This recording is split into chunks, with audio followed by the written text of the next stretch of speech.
Breaking news Visakha Simhachalam ఘటనపై దర్యాప్తు ప్రారంభం కాబోతుంది. నేడు త్రిసభ్య విచారణ కమిటీ సింహాచలానికి రానుంది. ప్రమాద ఘటనా స్థలాన్ని పరిశీలించింది. కమిటీలో సురేష్ కుమార్, ఆర్కే రవికృష్ణ, వెంకటేశ్వరరావుగా సభ్యులుగా ఉన్నారు. ఈ త్రిసభ్య కమిటీ 72 గంటల్లో ప్రాథమిక నివేదిక ఇవ్వనుంది. 3 నెలల్లో పూర్తి నివేదిక ఇవ్వాలని సీఎం ఆదేశించారు.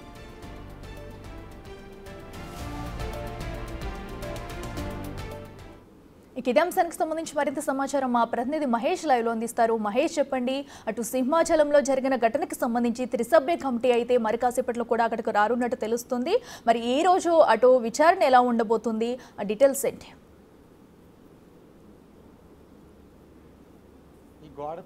గోడ కూలిన ఘటన తర్వాత ముఖ్యమంత్రి అధికారులతో సమీక్ష నిర్వహించారు. దీని మీద విచారణ కోసం ఒక కమిషన్ కూడా త్రిసభ్య కమిటీని ఏర్పాటు చేసిన పరిస్థితి ఉంది. ప్రస్తుతం ఆ కమిషన్ సభ్యులైతే ఆ ముగ్గురు కూడా ఇక్కడికి కాసేపట్లో రానున్నారు.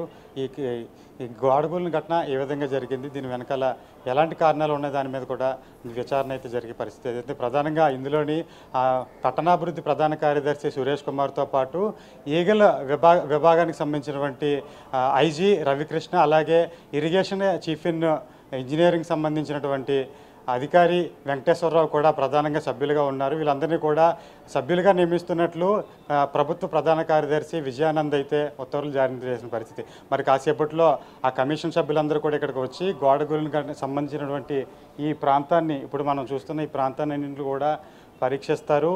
ఘటన ఏ విధంగా జరిగింది, కేవలం కుండపోత వర్షం కారణంగా జరిగిందా లేకపోతే నిర్మాణ లోపం ఏమైనా ఉందా అని చెప్పి చూస్తున్న పరిస్థితి అయితే ఉంది. కాసేపట్లో అధికారులందరూ కూడా ప్రస్తుతం ఇక్కడ చేరుకుంటున్నారు.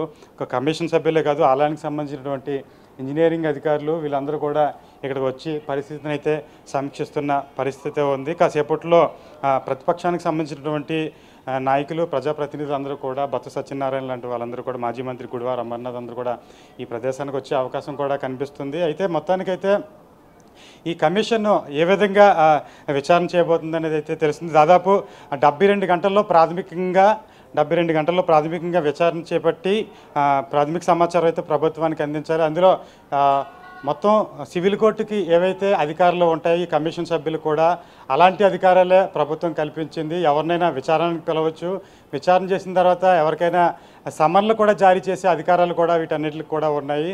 ఈ కమిషన్ సభ్యులైతే అధికారులను విచారణ చేసి 72 గంటల్లోని నివేదిక అయితే ఇవ్వాల్సిన పరిస్థితి ఉంది. దాంతోపాటు 30 రోజుల్లో మొత్తం ఈ ఘటనకు సంబంధించి నిర్వహణ లోపమా లేకపోతే ఇంజనీరింగ్ లోపమా, దీని అన్నింటి మీద కూడా అధికారులు సమన్వయంతో పనిచేశారా లేదా, చందనోత్సవానికి సంబంధించిన మొత్తం నివేదిక అంతా కూడా 30 రోజుల్లోని ప్రభుత్వానికి నివేదిక అప్పగించాలి. నివేదిక వచ్చిన తర్వాత భవిష్యత్తులో ఎలాంటి సంఘటనలు జరగకుండా ప్రభుత్వం చర్యలు చేపట్టడానికి అయితే అవకాశం ఉంటుంది.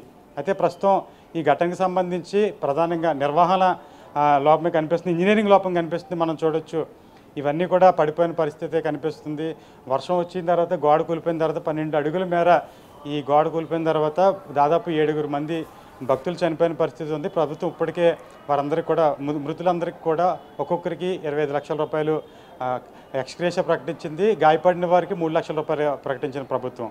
ప్రస్తుతం కాసేపట్లో ఇక్కడికి విచారణ కమిటీ వచ్చి, కమిషన్ వచ్చి ఇక్కడ ఉన్నటువంటి అధికారులను అలాగే ఈ ప్రాంతాన్ని పరిశీలించి 72 గంటల లోపు ప్రభుత్వానికి అయితే ప్రాథమికంగా నివేదిక అందించే పరిస్థితి కనిపిస్తుంది. Right Mahesh, thank you.